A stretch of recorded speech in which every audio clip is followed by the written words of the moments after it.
하나님께서는 우리 사람들을 향한, 우리를 향한 소원, 계획들이 있습니다. 하나님께서 우리를 지으실 때 목적이 있었고, 우리를 지으시면서 하나님의 소원이 있었습니다. 그 우리를 지으신 목적, 그 가운데 우리를 통해서 이루고자 하는 소원이 있는데, 그 소원이 뭐냐? 창세기 1장 27절로 28절 나와 있습니다. 다 같이 읽습니다. 하나님이 자기 형상, 곧 하나님의 형상대로 사람을 창조하시되 남자와 여자를 창조하시고, 하나님이 그들에게 복을 주시며 하나님이 그들에게 이르시되 생육하고 번성하여 땅에 충만하라. 땅을 정복하라. 바다의 물고기와 하늘의 새와 땅에 움직이는 모든 생물을 다스리라 하시니라. 여러분, 우리는요 늘 반복해서 끊임없이 이 지으신 목적에 대해서 묵상하고 이 말씀을 내 마음판에 새겨야 될 줄로 믿습니다. 나를 지으신 목적을 정확하게 알고 이 목적을 마음에 새기고 이 목적대로 살아가야 되는 것이지요. 하나님께서 우리를 이렇게 지으신 목적은 하나님의 형상대로 지어서 우리와 하나님과 영적 교제하고, 그 영적 교제 가운데서 생육하고 번성하고 충만하고 정복하고 다스리기 위해서 우리를 지으셨는데, 인간이 죄를 지음으로 이 축복이 깨져버린 겁니다. 이 하나님의 형상이 무너져 버린 거예요. 그래서 하나님께서 아브라함을 다시 불러요. 그리고 아브라함을 부르시고 하나님의 꿈, 하나님의 소원을 다시 아브라함에게 집어넣습니다. 그래서 이 아브라함의 부르신 목적도 우리를 알아야 돼요. 우리를 지으신 목적, 우리를 부르신 목적을 정확하게 알아야 하나님과 함께 하나님의 꿈을 이루고 우리의 소원을 이루게 될 줄로 믿습니다. 아브라함을 부른 목적을 성경은 창세기 12장 2절 3절 이렇게 합니다. 다시 읽습니다. 시작. 내가 너로 큰 민족을 이루고 내게 복을 주어 내 이름을 창대하게 하리니 너는 복이 될지라. 너를 축복하는 자에게는 내가 복을 내리고 너를 저주하는 자에게는 내가 저주하리니 땅의 모든 족속이 너로 말미암아 복을 얻을 것이니라. 아멘. 여러분, 우리는 이 지으신 목적, 부르신 목적을 항상 읽고 묵상하고 마음에 새겨야 돼요. 이걸 내 마음에 새길 때 이 목적대로 살아가게 되고, 이 목적대로 살아가려고 할 때 하나님께서 우리의 소원을 이루어 주실 줄로 믿습니다. 그러니까 성경은 하나님의 소원을 알고 그 하나님의 소원을 우리의 소원으로 담아 하나님의 뜻을 이루어가는 사람들의 이야기입니다. 그러니까 신앙이라는 게 뭐냐? 믿음이라는 게 뭐냐?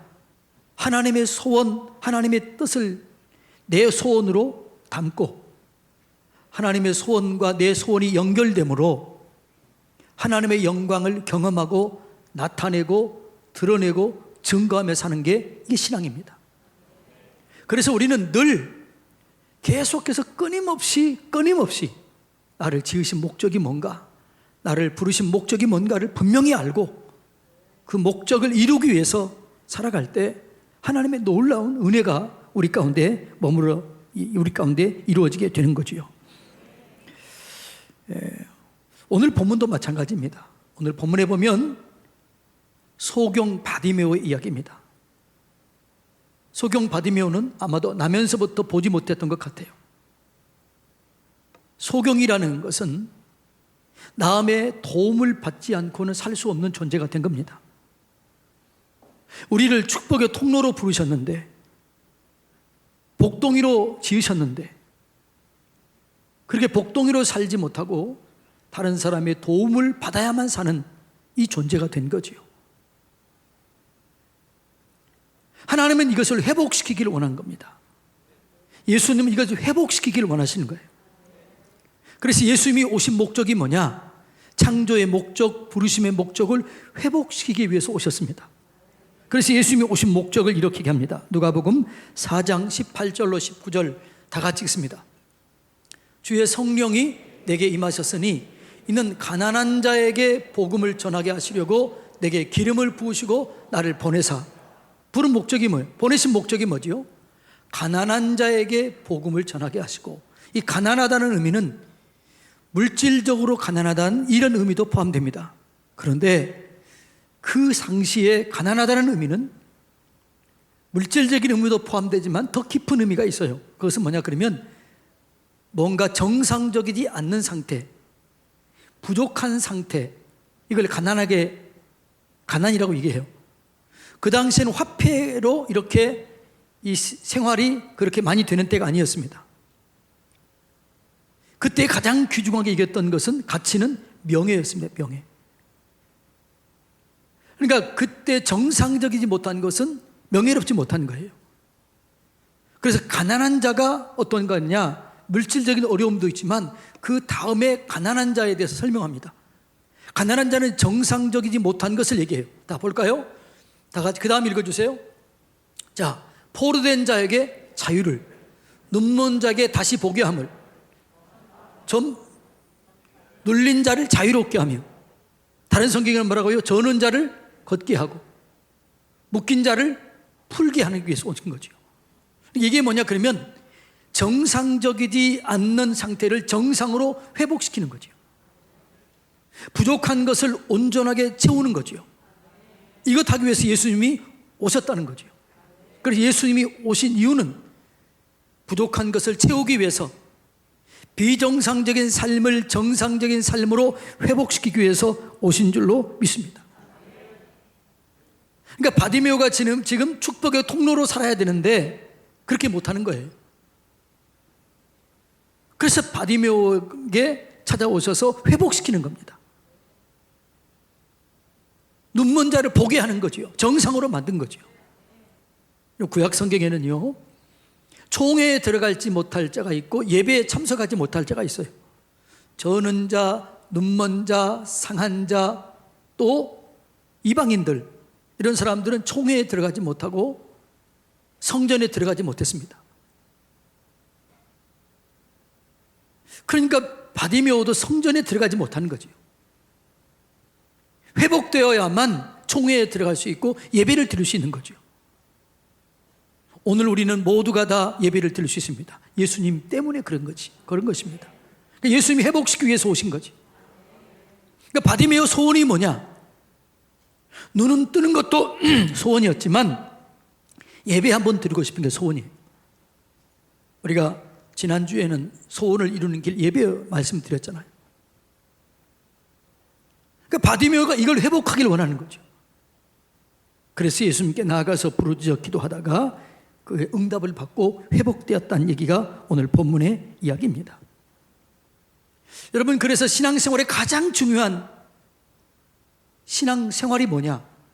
예수님을 보내신 목적을 알아야 됩니다. 그리고 예수님을 바르게 믿는 것입니다. 그러니까 가장 귀한 일이 뭐냐? 그 일을 성경은 이렇게 얘기합니다. 요한복음 6장 29절 다 같이 읽습니다. 예수께서 대답하여 이르시되 하나님께서 보내신 일을 믿는 것이 하나님의 일이니라.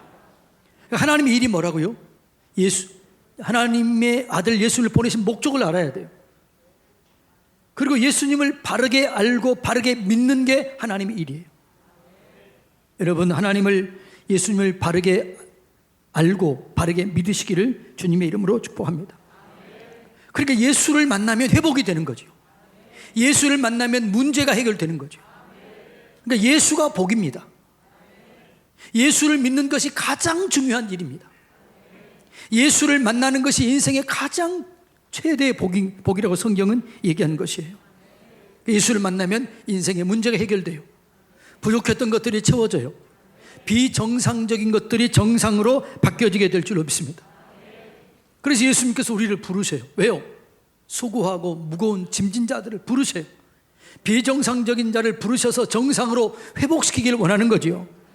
마태복음 11장 28절 다 같이 읽습니다. 수고하고 무거운 짐진 자들아 다 내게로 오라. 내가 너희를 쉬게 하리라. 수고하고 무거운 짐, 비정상적인 뭔가 부족한 자들 부르시는 거죠. 그래서 주님께서 채워주시기를 원하세요. 회복시키기를 원하세요. 염려와 근심 가운데 있는 자들을 회복시키기를 원하는 거죠. 베드로전서 5장 7절 다 같이 읽습니다. 너희 모든 염려를 주께 맡기라. 이는 그가 너희를 돌보심이라. 할렐루야. 하나님께서 우리를 돌보시길 원해요. 여러분이 부족한 것이 있습니까? 비정상적인 것이 있습니까? 그걸 주님께 가지고 나오시기 바랍니다. 그래서 여러분, 크신 내 주님이라는 찬양을 보면 뭐라 그래요? 눈먼 자 눈을 뜨고, 눌린 자 자유케 하고, 병든 자 치료되는 거죠. 이것이 하나님의 뜻이에요. 하나님의 소원이에요. 예수님이 하실 일이에요. 이것을 믿고 내가 기도하면 내 소원이 이루어지게 되는 거지요. 하나님께서는 지금도 오늘 우리 모두에게 오셔서 이렇게 말씀하기를 원해요. 내가 너에게 무엇 해주길 원하느냐? 오늘 바디메오가 얘기합니다. 내가 너에게 무엇 해주길 원하느냐? 내가 보기를 원합니다. 비정상적인 게 정상으로 회복되기를 원한다는 거죠. 여러분, 주님께서 우리에게 물어보는 거예요. 내가 너에게 무엇 해주길 원하느냐? 이 물음에 담대하게 얘기하시기 바랍니다. 주여, 내가 보기를 원합니다. 회복되기를 원합니다. 정상적으로 살기를 원합니다. 질병에서 노임받기를 원합니다. 축복의 통로로 살기를 원합니다. 이게 하나님의 소원이고, 여러분의 소원이 하나님의 소원과 연결될 때 기도가 응답되는 것입니다. 이 소원을 주님이 이루기를 원해요. 이 소원을 이루기 위해서 우리가 해야 될 게 뭐냐? 기회를 잡아야 돼요. 할렐루야. 소경 바디메오는 자기 자신이 있는 곳에 예수님이 지나간다는 소식을 듣습니다. 예. 바디메오는요, 소경으로 있으면서 많은 얘기를 들었습니다. 눈먼 자를 치료하고, 병든 자를 고치고, 죽은 자를 살리고, 정상적이지 못한 사람을 정상으로 회복시킨다는 얘기를 듣습니다. 그런데 그 예수님이 지금 자기 앞을 지나가고 있는 거예요. 자기 옆을 지나가고 있다는 소식을 듣습니다. 이것은 절호의 기회였습니다. 이 기회를 놓치지 않았습니다. 자, 47절, 46절부터 47절까지 읽습니다. 다 같이 읽습니다. 그들이 여리고에 이르렀더니 예수께서 제자들과 함께 허다한 무리와 함께 여리고에서 나가실 때에 디모데의 아들 맹인 거지 바디메오가 길가에 앉았다가 나사렛 예수시란 말을 듣고 소리질러 이르되 다윗의 자손 예수여 나를 불쌍히 여기소서. 자, 지금 여리고를 나가시는 중이에요. 언제 올지 모르는 거죠. 기회가 언제 있을지 몰라요. 이 기회를 놓치면 안 될 것 같아요. 그래서 이 기회를 잡았습니다. 다윗 나사렛 예수여 나를 불쌍히 여겨 주십시오. 여러분, 기회를 잡아야 돼요. 여러분, 성경은 언제나 우리가 기회를 포착하라고 얘기합니다. 기회를 놓치지 말라고 얘기합니다. 이사야서 55장 6절 다 같이 읽습니다. 시작. 너희는 여호와를 만날 만한 때에 찾으라. 가까이 계실 때에 그를 부르라. 만날 만한 때가 기회예요. 가까이 계실 때가 기회예요. 이 기회를 놓치지 말라는 거지요. 기회라는 말은 원어로 카이로스입니다. 순간이라는 거예요. 그 때라는 거예요. 이 순간, 이 때를 놓치면 안 된다는 거죠. 근데 그 때, 그 순간이 언제일까요? 지금입니다. 지금이 때, 지금이 치료받을 때, 지금이 회복받을 때, 지금이 부족한 것이 채워질 때인 것을 깨닫고 지금 오늘 예배를 드리다가 여러분이 회복되는 은혜를 누리시기를 바랍니다. 고린도후서 6장 2절 다 같이 읽습니다. 이르시되 내가 은혜를 베풀 때에 너희에게 듣고 구원의 날에 너희를 도왔다 하셨으니 보라 지금은 은혜 받을 만한 때요 보라 지금은 구원의 날이로다. 여러분, 내일로 미루지 마세요. 오늘 이 시간, 오늘 예배를 드리다가 오늘 기도하세요. 하나님의 영광을 경험하게 되기를 주님의 이름으로 축복합니다. 오늘 예배 끝나고 나가는데 한 청년이 저한테 왔어요. 목사님, 제가 4개월 동안 방언 기도를 받기를 원했는데 목사님께 안수받고 제가 이제 기도하라고 그랬거든요. 기도했는데 기도하고 나가는데 좀 더 기도하고 싶은 생각이 들더라는 거예요.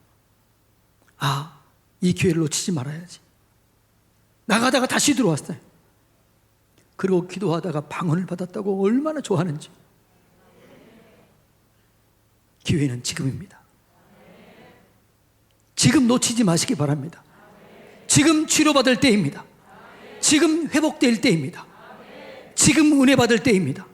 이 기회를 놓치지 마시기를 주님의 이름으로 축복합니다. 누가복음 19장에 보면 삭개오 이야기가 나와요. 삭개오도 여리고 성에 있었던 사람이에요.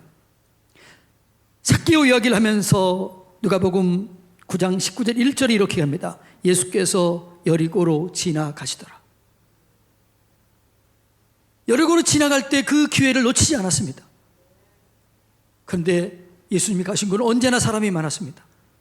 사람이 에워쌌습니다. 근데 삭개오는 키가 작았습니다. 이제 놓치면 언제 만날지 모르는 거예요. 그래서 뽕나무로 올라갑니다. 기회를 놓치지 않았습니다. 그래서 뽕나무에 올라간 삭개오를 향해서 예수님이 갑니다. 그리고 얘기합니다. 삭개오야, 내려오너라. 내가 오늘 너와 너희 집에 머물기를 원한다. 그래서 예수님을 초청해요. 그리고 삭개오가 이렇게 합니다. 하나님, 내 재산의 절반을 팔아서 가난한 사람에게 나누어 주겠습니다.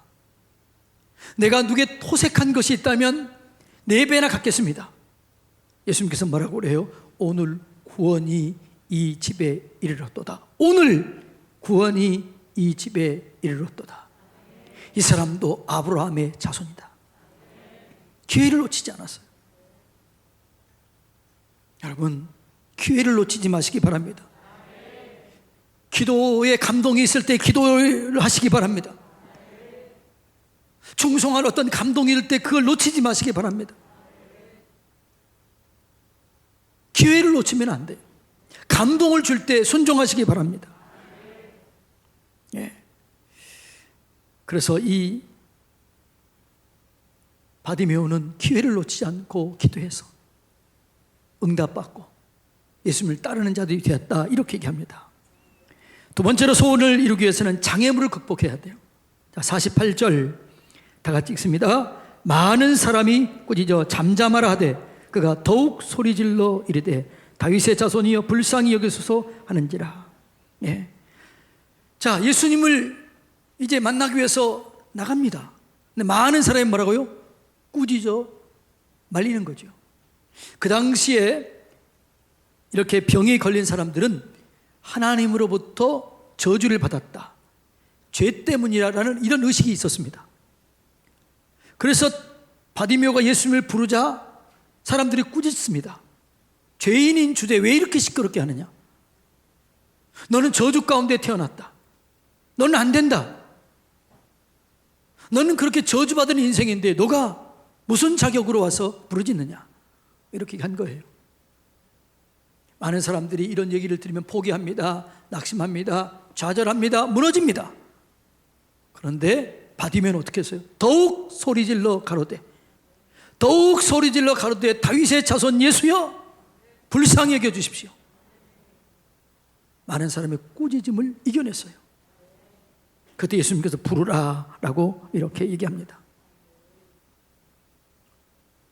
여러분, 우리가 신앙생활 할 때, 예수님을 만나려고 할 때 지금도 장애물이 있습니다. 바디메오의 장애물은 첫째로는 주변이었습니다. 많은 사람들이었습니다. 그리고 자기 자신이었습니다.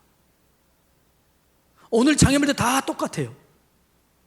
우리가 예수님을 만나려고 할 때, 깊이 신앙생활에 들어가려고 할 때 방해합니다. 주변이 방해합니다. 시기하고 질투하고 비웃고 조롱합니다. 기도하지 못하게 할 수 있습니다. 여러분, 이걸 이겨내야 될 줄로 믿습니다. 우리 자신이 또 장애물이 되는 거죠. 내 속에 있는 상처, 내 속에 있는 거절감, 내 자존심, 체면, 이런 것들이 장애물이 될 수 있어요. 바디메오가 얼마나 자존심 상했겠습니까? 안 그래도 상처가 있는데 그 상처를 또 얘기하니 얼마나 힘들었겠습니까? 예, 장애물을 이겨냈습니다. 극복했습니다. 장애물을 극복해야 여러분 우리가 소원을 이루게 될 줄로 믿습니다. 장애물을 극복하기 위해서는 우리가 계산해 봐야 돼요. 신앙은 계산해 보는 거예요. 내가 주님을 의지하는 게, 주님께 나아가는 게, 주님께 충성스러운 게, 주님께 내 인생을 온전히 투자하는 게 이게 유익이 되는가 계산해 봐야 돼요. 그래서 신앙은 계산해 보는 거죠. 누가복음 14장 28절로 31절 다 같이 읽습니다. 시작. 너희 중에 누가 망대를 세우고자 할진대 자기의 가진 것이 준공하기까지에 족할는지 먼저 앉아 그 비용을 계산하지 아니하겠느냐. 그렇지 아니하여 그 기초만 쌓고 능히 이루지 못하면 보는 자가 다 비웃어 이르되 이 사람이 공사를 시작하고 능히 이루지 못하였다 하리라. 또 어떤 임금이 다른 임금과 싸우러 갈 때에 먼저 앉아 1만 명으로서 저 2만 명을 거느리고 오는 자를 대적할 수 있을까 헤아리지 아니하겠느냐. 계산해 보라는 거죠. 여러분, 신앙생활할 때 계산해야 돼요. 내가 주님을 온전히 믿는 것이 진짜 이게 내게 유익이 되는가 계산해 봐야 돼요. 내가 모든 것을 포기하고 예수님을 따르는 것이 진짜 내게 유익인가? 내 시간을 드리고 예물을 드리는 것이 진짜 내게 유익이 되는가? 내가 주님의 일을 하면은 주님이 진짜로 나를 도와주시는가? 계산해 봐야 돼요. 그리고 계산해 보고 그것이 유익이 된다면 전심전력으로 우리가 신앙생활을 할 수 있는 겁니다. 오직 예수님을 따를 수 있는 것입니다. 장애물을 극복할 수 있는 것입니다. 계산이 안 되니까 이리저리 헤매는 거죠. 저울질하는 거죠. 저는 확실히 믿습니다. 내가 하나님이라 하면 하나님이 내 일 해주실 줄로 믿습니다. 내가 온전히 하나님을 의지하면 하나님이 나를 책임져 주실 줄로 믿습니다. 나를 사랑하는 자들이 나의 사랑을 입으며 나를 간절히 찾는 자가 나를 만날 것이니라. 그러니까 하나님을 사랑하는 것이 가장 중요한 거예요. 하나님을 찾는 것이 가장 중요한 일이에요. 계산해 보시기 바랍니다. 그래서 예수님께서는 또 이렇게 얘기를 해요. 천국 비유를 이렇게 얘기합니다. 자, 마태복음 13장 44절로 46절 다 같이 읽습니다. 천국은 마치 밭에 감추인 보화와 같으니 사람의 이를 발견한 후 숨겨두고 기뻐하며 돌아가서 자기의 소유를 다 팔아 그 밭을 샀느니라. 또 천국은 마치 좋은 진주를 구하는 장사와 같으니 극히 값진 진주 하나를 발견하며 가서 자기의 소유를 다 팔아 그 진주를 샀느니라. 계산해 보는 거죠. 이 진주 하나를 구하기 위해서 내가 가지고 있는 모든 것을 팔아도 유익이 되겠는가? 계산해 보고 나니까 그래 팔아야 유익이 될 것 같아요. 다 팔았어요. 진주를 샀어요. 장사하는 사람은 계산이 빠른 사람입니다. 계산하라는 거죠.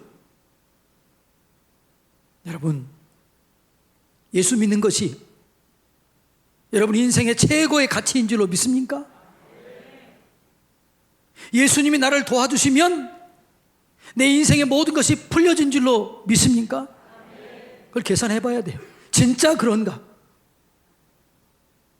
진짜 그렇다면 어떤 희생, 어떤 대가를 치르고서라도 전심전력해서 예수님을 믿으시기 바랍니다. 예수님 제일주의로 사시기를 주님 이름으로 축복합니다. 그래서 계산해 보라는 거예요.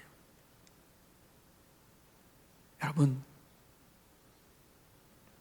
저는 예수님을 믿는 것이 얼마나 소중한 것인가를 압니다. 그걸 알기 때문에 헌신할 수 있어요. 그걸 알기 때문에 충성할 수 있어요. 그것도 알기 때문에 내가 귀하게 여긴 것을 드릴 수 있어요. 이게 계산이 안 되면은 갈등하는 거죠. 근데 계산이 되면 갈등할 게 없어요. 심은 대로 거두기 때문에 심을 때 기쁨이 있는 거죠. 농부가 모내기 할 때 갈등해요, 안 해요? 갈등하지 않은 거죠. 왜요? 심으면 30배, 60배, 100배, 1000배가 온다 아는 거지요. 계산이 된 거지요. 아낌없이 심습니다. 왜? 계산해 보니까. 사랑하는 성도님 여러분, 계산해 보고 주님을 믿는 것이 진짜 소중한 것이다라고 믿어지면 어떤 장애물이 딸지라도 이겨내시기 바랍니다. 그리고 예수님과 함께 소원을 이루시기를 주님의 이름으로 축복합니다. 이게 소원을 이루는 길이에요. 세 번째로는 믿음으로 원하는 것을 구해야 돼요. 내 소원을 이루기 위해서는 믿음으로 구해야 되는 것입니다. 바디메오는 예수님이 어떤 분인가를 확실히 알게 되었습니다. 알고 있었습니다. 내가 예수를 만나면 내 인생의 문제가 해결될 것이다. 그걸 믿었어요. 그래서 예수님을 만나기 위해서 자기 겉옷, 자기가 의지하고 있던 그 겉옷을 버리며 주님께 나갔던 거예요. 이 믿음입니다. 여러분, 우리가 신앙생활을 잘하기 위해서는 나를 지으신 목적이 무엇인가를 알아야 돼요. 나를 부르신 목적이 뭔가를 알아야 돼요. 예수님이 오신 목적이 뭔가를 알아야 돼요. 예수님이 우리를 위해서 해주신 게 무언가를 알고 믿어야 될 줄로 믿습니다.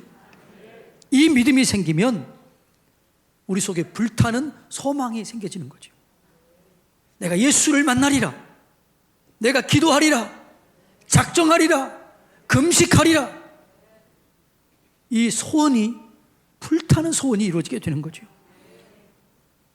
여러분, 그래서 우리가 믿음으로 구할 때 중요한 자세가 있어요. 첫째는 뭐냐 그러면 내 인생의 문제를 해결할 분은 예수밖에 없다. 이 믿음이 있어야 돼요. 바디메오는 그 믿음이 있었습니다. 내 눈을 뜨게 할 분은 예수밖에 없다. 이 믿음, 오직 예수, 이 믿음이 그렇게 갈망하게 한 겁니다. 이 믿음이 그를 구원에 이르게 한 겁니다. 여러분, 이 믿음을 가지시기를 축복합니다. 내 인생을 변화시키고 내 인생을 복되게 하고 내 인생을 여시고 나를 치료하시고 나를 회복시키는 분은 오직 예수밖에 없다. 이 믿음이에요. 두 번째로는 예수 이름의 능력을 믿어야 돼요. 예수님이 오신 목적, 자기 이름을 주기 위해서, 그 이름으로 능력을 행하기 위해서 오셨다는 거죠. 그 예수 이름에는 능력이 있습니다. 예수 이름으로 기도하면 응답이 됩니다. 이것을 믿으시기를 축복합니다. 예수 이름에는 어떤 능력이 있느냐? 빌립보서 2장 10절 11절 말씀 다 같이 읽습니다. 시작. 하늘에 있는 자들과 땅에 있는 자들과 땅 아래에 있는 자들로 모든 무릎을 예수 이름에 꿇게 하시고 모든 입으로 예수 그리스도를 주라 시인하여 하나님 아버지께 영광을 돌리게 하셨느니라. 할렐루야. 이거 믿으십시오. 예수 이름에는 능력이 있다. 이걸 믿어야 돼요. 예수 이름으로 기도하면 응답이 된다. 이걸 믿어야 돼요. 예수 이름으로 기도하면 응답을 받고 하나님께 영광을 돌리게 된다라는 이 믿음, 이 믿음을 가지고 기도해야 되는 것이죠. 예수 이름에는 능력이 있는데 이 능력을 이렇게 얘기합니다.